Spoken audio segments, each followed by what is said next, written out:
Okay, hello everyone. Welcome back to our online class. So last class में हमने scalar product या dot products के बारे में स्टडी करी थी।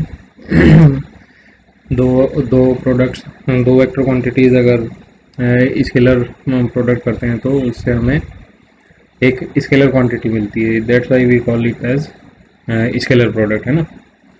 यहाँ तक हमने पढ़ा था और इसी लेक्चर के अंदर हमने ये भी पढ़ा था कि अगर हमारे पास में जैसे सपोज करिए दो सेम डायरेक्शन में यूनिट वेक्टर्स अगर हों, सेम यूनिट वेक्टर्स हों तो उनका आपस में डॉट प्रोडक्ट किया जाता है तो उसकी वैल्यू आती है 1।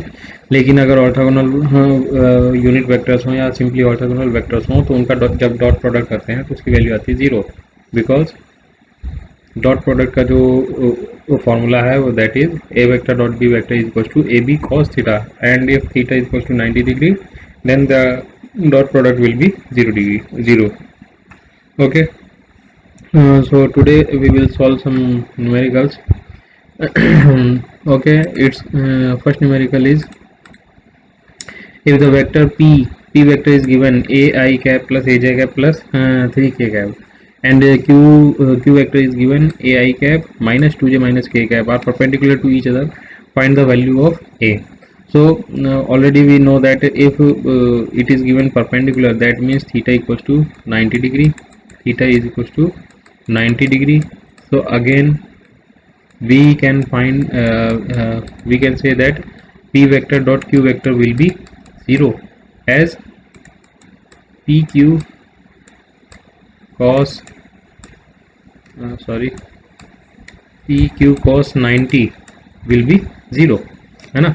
सो p vector dot q vector को हमें आपस में मल्टीप्लाई करना है तो हम सिंपली क्या करेंगे, ए आई कैप, चलिए यहाँ पे लिखने में मुझे टाइम ज़्यादा लग जाएगा, यहाँ पे मैं दिखा देता हूँ।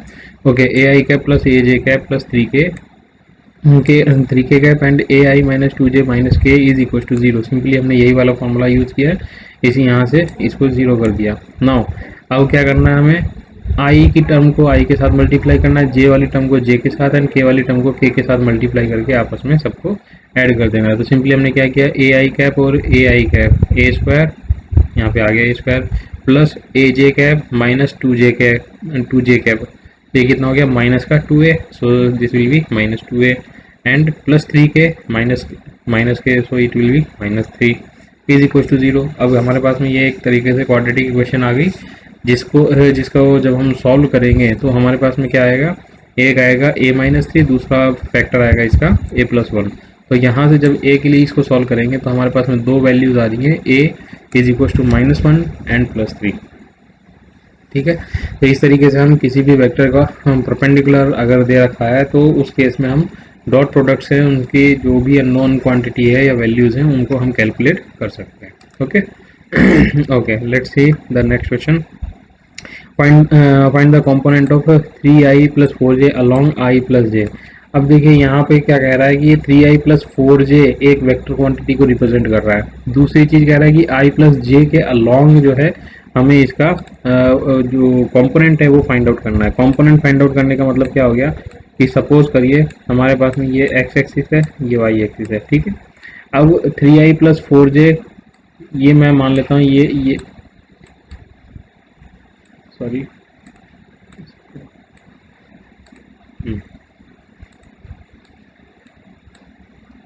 ये मैं मान लेता हूँ ये है मेरे पास में 3i प्लस 4j, इसको मैं a वेक्टर नाम दे देता हूँ, ठीक है। a vector is equal to 3i plus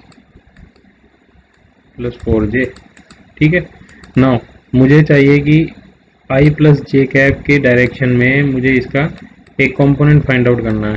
i प्लस जे कौन सा वेक्टर होगा, i प्लस जे का मतलब क्या हो गया, i का कंपोनेंट यहाँ पे कोफिशिएंट क्या है 1 है, j का कोफिशिएंट भी 1 है, तो इसका मतलब ये एक ऐसी लाइन को रिप्रेजेंट कर रहा है जो कि हॉरिजॉन्टल के साथ में 45 डिग्री के एंगल को बना रही है। कैसे पता चला हमें, हम यहाँ से कह सकते हैं टेन थीटा, हमने देखा था पहले भी कि टेन थीटा जो है वो रिजल्टेंट के एंगल को बताता था। तो ये कितना होता था, ये होता था a y divided by a x, simply जो इसका y कॉफिशिएंट है उसको x कॉफिशिएंट से मल्टीप्लाई डिवाइड कर दो, तो उसकी वैल्यू जो आएगी वहाँ से हम कैलकुलेट कर देते थे। यहाँ पे ए वाई की वैल्यू कितनी है, ए वाई की यानी कि y का कॉफिशिएंट यानी कि जे कैप का कॉफिशिएंट है 1 divided by x, x axis का या एक्स कॉम्पोनेंट या आई कैप का जो कॉफिशिएंट है that is also 1, so it's value is equal to 1। हम जानते हैं कि टेन थीटा की वैल्यू 1 है, तो थीटा की वैल्यू कितने पर होगी 45 डिग्री पर, इसलिए हमने ये कहा ये एक ऐसे वेक्टर क्वांटिटी को रिप्रेजेंट कर रहा है जो कि थीटा इक्वल टू 45 डिग्री के ओर इंक्लाइंड है। लेकिन सेम यहाँ से हम इसी तरीके से इसको भी निकाल सकते हैं कि अगर यहाँ पे अगर थीटा, इस एंगल को मैं टेन फाई मान लो, मैंने कहा ये जो है जो ए वेक्टर है वो हॉरिजॉन्टल के साथ में फाई एंगल बना रहा है, तो उस केस में कितना हो जाएगा, ये हो जाएगा 4/3, so phi is equal to tan inverse 4/3। तो इस तरीके से हम यहाँ से इसका एंगल निकाल सकते हैं। सो इसकी वैल्यू आती है 1.33। खैर हमें इससे कोई मतलब नहीं है, हमें फाइंड आउट क्या करना है, हमें फाइंड आउट करना है कंपोनेंट, फाइंड आउट करना है किसका, ये वेक्टर ए का, इसको मैं नाम दे देता हूँ, यह है वेक्टर बी, ठीक है। इसका नाम मैंने क्या दे दिया, this is vector B, okay. अब ए वेक्टर का बी वेक्टर के डायरेक्शन में कोई भी अगर कंपोनेंट हमें फाइंड आउट करना है, तो उस केस में हम फाइंड आउट कैसे करेंगे, सिंपली दोनों वेक्टर्स का डॉट प्रोडक्ट निकाल के, जैसे हमने पहले भी क्या बताया था कि इसका जो इसका हमें जैसे दो, एक वेक्टर ये रहा, दूसरा वेक्टर ये रहा, है ना, ये है वेक्टर ए और ये है वेक्टर बी।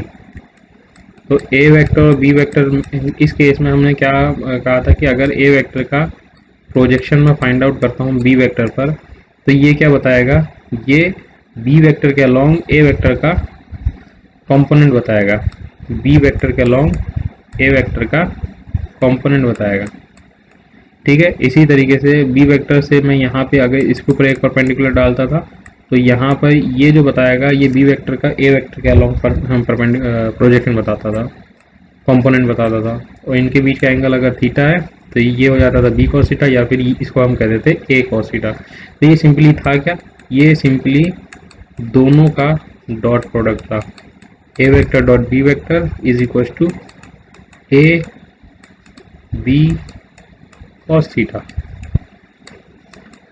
मेरी पहले के लेक्चर्स अगर आप लोगों ने देखे होंगे तो उसके अंदर ये चीज़ क्लियर बताई हुई है कि ये कैसे आया, ठीक है।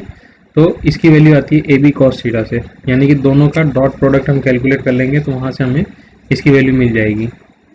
तो सिंपली अगर मुझे फाइंड आउट करना है इस ए वेक्टर का बी वेक्टर के अलोंग कंपोनेंट, तो मैं क्या फाइंड आउट करूँगा, इसका प्रोजेक्शन इसके ऊपर डाल दूंगा, इसका प्रोजेक्शन, और इनके बीच का एंगल अगर मैं मान लेता हूँ ये थीटा है, तो simply A B cos theta करूँगा, वो मेरे पास में क्या आएगा, इनके लिए ए वेक्टर का बी वेक्टर की डायरेक्शन में एक बी वेक्टर की डायरेक्शन में क्या आ जाएगा, एक कंपोनेंट आ जाएगा, ठीक है। तो सबसे पहले ए डॉट बी करेंगे, ए वेक्टर की वैल्यू ए वेक्टर की वैल्यू कितनी है 3i + 4j, बी वेक्टर की वैल्यू है i + j, इनका दोनों का डॉट प्रोडक्ट किया, डिवाइडेड बाई किसके रेस्पेक्ट में करना है, किसकी डायरेक्शन में करना है, हमें बी की डायरेक्शन में करना है, तो हम यहाँ पे डिवाइड कर देंगे मोड ऑफ बी से या सिंपली बी से, यानी कि मोड ऑफ बी या सिंपली बी क्या चीज़ है, ये बी का मैग्नीट्यूड है, तो i + j है, बी का ये बी वेक्टर है, इसका मैग्नीट्यूड हमें फाइंड आउट करना, तो हम कैसे करेंगे, √of bx², यानी कि x डायरेक्शन में इसका component that is 1² plus by² that is also 1, तो इसकी वैल्यू कितनी हो गई, √2। इसका मतलब हो गया कि हम इसे √2 से डिवाइड कर देंगे या b के मैग्नीट्यूड से डिवाइड कर देंगे। ओके, सो नाउ इन दोनों को प्रोडक्ट करेंगे तो कितना आएगा, 3i × i 3 बचेगा, और 4j × j करेंगे तो 4 बचेगा, 4 + 3 करेंगे तो 7 बचेगा, so it's answer will be 7/√2। तो यहाँ से समझ में आ गया होगा कि अगर हमें फाइंड आउट करना है एक वेक्टर का दूसरे वेक्टर के डायरेक्शन में कंपोनेंट को, तो सिंपली दोनों वेक्टर्स का डॉट प्रोडक्ट कर देना है और डिवाइड कर देंगे, जिस भी वेक्टर की डायरेक्शन में हमें वैल्यू निकालनी है उसका मैग्नीट्यूड से हमें डिवाइड कर देना है। क्लियर है? Next, find angle between vector A and vector B. Simple है, अगेन ए वेक्टर और बी वेक्टर के बीच का एंगल निकालना है, तो यहाँ से हम निकालेंगे ये जो फॉर्मूला था a vector dot B vector is equal to A B cos theta. ये जो फॉर्मूला है, यहाँ से कॉस थीटा की वैल्यू कितनी हो जाएगी, vector A dot vector B divided by mod A mod B. इसी को हम यहाँ पर यूज़ करेंगे। ये हो जाएगा vector A dot vector B divided by mod A mod B. इसकी वैल्यू किसके बराबर होगी, इसकी वैल्यू बराबर होगी कॉस थीटा के। तो सिंपली सबसे पहले हम डॉट प्रोडक्ट निकाल लेते हैं दोनों वेक्टर्स का।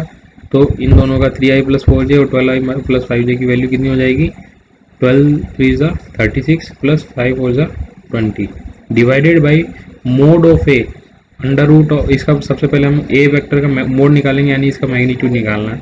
कितना हो जाएगा, अंडर रूट ऑफ आई ए एक्स का square plus a y square. A x square means 3 square plus 4 square, that will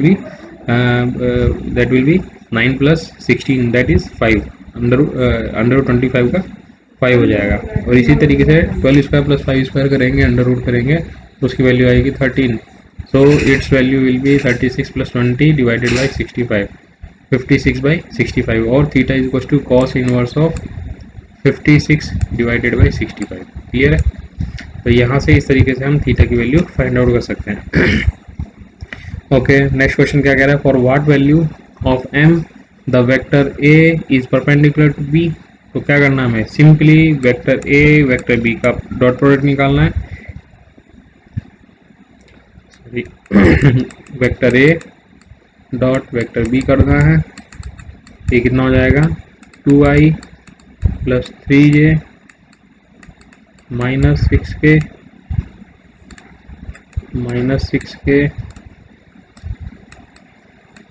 dot 3i minus m j और प्लस 6k। ठीक है, तो डॉट प्रोडक्ट करेंगे कितना आएगा, i वाले को i के साथ मल्टीप्लाई करना है, 2 इंटू 3 करेंगे 6 आएगा, 3 माइनस m से मल्टीप्लाई करेंगे तो ये माइनस का 3m हो जाएगा, और माइनस 6 को 6 से मल्टीप्लाई करेंगे दैट विल बी 36। इसका डॉट प्रोडक्ट कितना होना चाहिए, 0 होना चाहिए। क्यों होना चाहिए, क्योंकि दोनों एक दूसरे के परपेंडिकुलर हैं। तो यहाँ से m की वैल्यू कितनी हो जाएगी, so 3m will be equals to minus 3m है, इस साइड में आएगा प्लस का हो जाएगा, यहाँ पे बचेगा माइनस 36 प्लस 6 माइनस का 30, सो माइनस का 30, सो m विल बी माइनस 10। आगे बात समझ में, इस तरीके से हम सिंपली डायरेक्टली कैलकुलेट कर सकते हैं। Find the component of vector a along the direction of i plus j। तो वापिस से वेक्टर a और ये इसको मान लो vector, this is equals to vector b। Again same process करना है, इसका b वेक्टर की डायरेक्शन में हमें वैल्यू निकालनी है, तो हम क्या करेंगे, इसका और इसका दोनों को डॉट प्रोडक्ट करेंगे, डिवाइड कर देंगे इसके मैग्नीट्यूड से, क्योंकि इसी की डायरेक्शन में हमें कंपोनेंट जो है फाइंड आउट करना है। अगर हमने ये कहा होता कि बी वेक्टर का ए वेक्टर की डायरेक्शन में कंपोनेंट फाइंड आउट करो, तो क्या करते, B vector dot A vector करते डिवाइडेड बाई इसका जो भी मैग्नीट्यूड होता उससे हम डिवाइड कर देते हैं। आगे बात समझ में, okay. Now okay, next move करते हैं। अब ये क्या कह रहे हैं, components of B along components of B along the perpendicular to A। What is this, important notes में ये कोई इम्पोर्टेंट का ये खास बात नहीं बताई है। खैर आगे बढ़ते हैं, एक क्वेश्चन करते हैं इसका। ये क्या कह रहा है, the velocity of a particle is given by the, ये फंक्शन दे रखा है, वेक्टर क्वांटिटी दे रखी है। Find the vector component of its velocity पर parallel to the line this.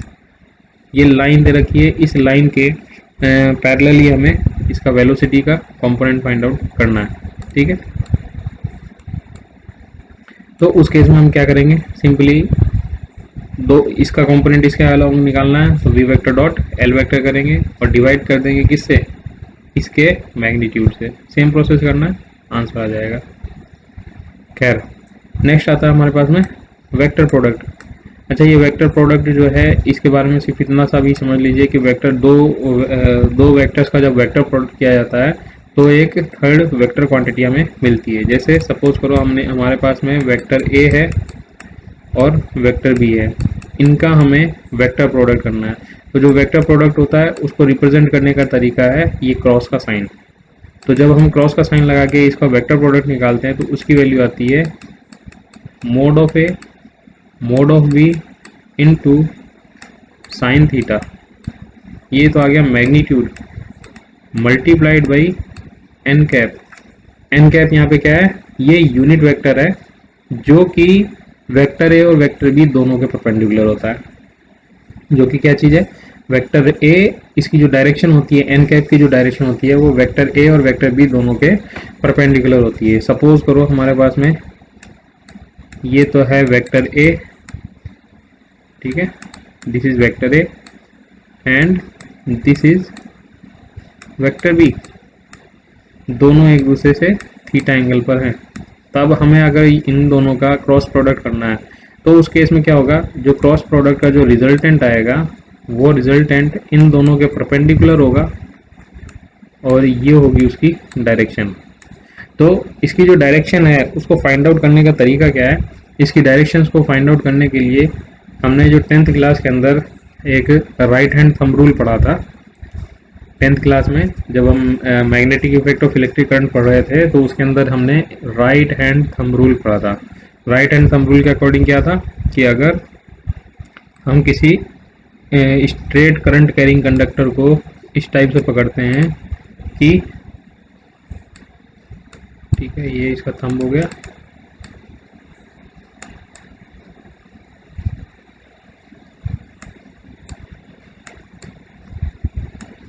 चलो ये जानवर जैसा हाथ बना दिया हमने, समझ लो इंसान का हाथ है, ओके, और ये है उस इंसान का थंब। तो इसके अकॉर्डिंग क्या था कि ये कहता था कि अगर हम स्ट्रेट करंट कैरिंग कंडक्टर को हम इस टाइप से पकड़ें कि जो थंब है वो थंब क्या शो करता है, करंट की डायरेक्शन को शो करता है, तो उस केस में जो कर्ल्स ऑफ फिंगर्स होंगी वो रिप्रेजेंट करेंगी मैग्नेटिक फील्ड की डायरेक्शंस को। ये हमारे पास में हमने लास्ट ईयर पढ़ा था। सिमिलरली यही सेम फॉर्मूला यहाँ पर भी लगाना है। ये जो कर्ल्स ऑफ फिंगर्स हैं ये रिप्रेजेंट करेंगे कि इनकी जो डायरेक्शन है प्रोडक्ट की वो कैसी है, वेक्टर ए से वेक्टर बी की तरफ प्रोडक्ट कर रहे हैं या वेक्टर बी से वेक्टर ए की तरफ प्रोडक्ट कर रहे हैं। क्योंकि यहाँ पर vector A cross vector B की जो वैल्यू है वो vector B cross vector A के इक्वल नहीं होती। ये चीज़ ध्यान रखना, ए क्रॉस बी की वैल्यू जो है वो बी क्रॉस ए के इक्वल नहीं होती। इस वजह से हम यहाँ पर डायरेक्शन को इम्पोर्टेंस देंगे। दूसरी चीज़ ये भी है कि हमने इसलिए कहा कि वेक्टर प्रोडक्ट जो होता है, वेक्टर प्रोडक्ट एक वेक्टर नई वेक्टर क्वांटिटी को जनरेट करता है, तो इसलिए यहाँ पर ये भी ज़रूरी है कि डायरेक्शन का ध्यान रखा जाए क्योंकि वहाँ से एक थर्ड वेक्टर क्वांटिटी मिलती है। ठीक है, चलिए इस चीज़ को हम और डिटेल में डिस्कशन करेंगे और नेक्स्ट लेक्चर के अंदर करेंगे। आज के लिए इतना ही। क्वेश्चंस इसके ऊपर प्रैक्टिस करिए। अभी तक हमने रेजोल्यूशंस ऑफ वेक्टर इंपॉर्टेंट है, इनके अंदर टॉपिक्स में वो वापस से बता दे रहा हूँ जिसको आपको रिवाइज करना है। जो सबसे पहले यूनिट वेक्टर्स हैं, दूसरा उसके बाद में आता है आपका जो रिजल्टेंट ऑफ वेक्टर्स है, कैसे फाइंड आउट किया जाता है, ठीक है। तीसरा आता है रेजोल्यूशंस ऑफ वेक्टर्स, किसी एक वेक्टर क्वांटिटी का अलग अलग डायरेक्शन में रेजोल्यूशंस।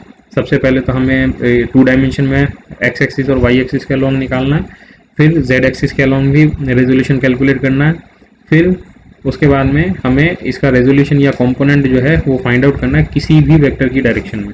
ठीक है, तो ये तीनों मेथड जो है मैं बता चुका हूँ आप लोगों को, इसको वापस से गौर से देखना, नहीं समझ में आया तो वापस से मेरे से पूछना। और उसके बाद में आता है product of the vector. Product of vector में स्केलर प्रोडक्ट पढ़ चुके हैं, अब नेक्स्ट है वेक्टर प्रोडक्ट। इस वेक्टर प्रोडक्ट को हम अगली क्लास में करेंगे। ओके, तब तक आप ये सारे टॉपिक रिवाइज करेंगे और इनके ऊपर जितना हो सके क्वेश्चन प्रैक्टिस करेंगे। ये आपके लिए असाइनमेंट की है। Okay, thank you.